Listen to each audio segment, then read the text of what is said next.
नमस्कार बंधु मैंने आशा कर समस्ते भल थे। तो फ्रेंड्स आज भिडियो कथा बा कि ग्रीष्म ऋतु आजिका डेट रे माने आम देखीचे आज को 10-15 वर्ष पूर्व जी खरा था 30 ରୁ 36 भितर माने 30 ରୁ 36 सेल्सियस भितर खरा था।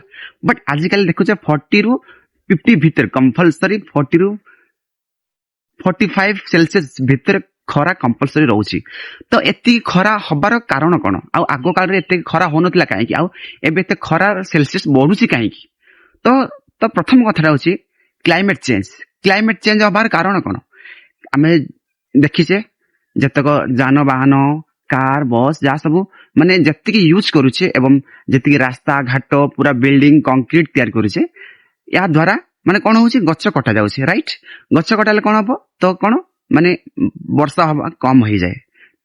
ठीक यार माने एति जुगु आजिका डेट रे 40 ରୁ 45 50 भितर माने 40 ରୁ 50 सेल्सियस भितर कंपलसरी माने कौन रोची सेल्सियस टा रोची खरा तापमात्रा टा।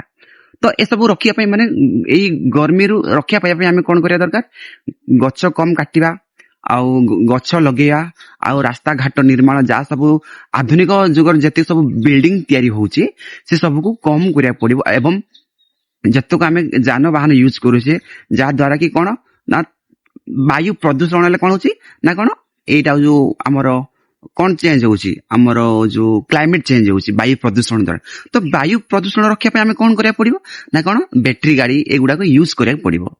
तो फ्रेंड्स माने एबे कथाटा होची कि अधिक गरम रे अधिक खरा हवा द्वारा मनुष्यर कौन कौन क्षति होची। प्रथम तो मनुष्यर कौन हुए ना मुंड बता हुए आखि मुंड बता माने मुंड बुलेइबो आ द्वितीय शरीर कला पड़ीजिवो एवं शरीर कला पड़िया सहित देह दुर्बल हबो। तो ए सब को कौन करा जाऊ कौन करा पड़िबो ए सब को जदी आमे कम करिया गेले जदी दुर्बल देह दुर्बल न होबा पई कि शरीर कला न पड़िया पई कौन करे उचित जे आमे उचित जे आमे जोटी के जिबा मोस्टली कैप यूज करा ना छता आउ कंपलसरी पानी अधिक पीवा दरकार। आउ दिन 11टा ରୁ संध्या 3टा पर्यंत बाहर को माने बेकार किसी काम नथिले बाहर को बाहरिबा माने उचित नुह।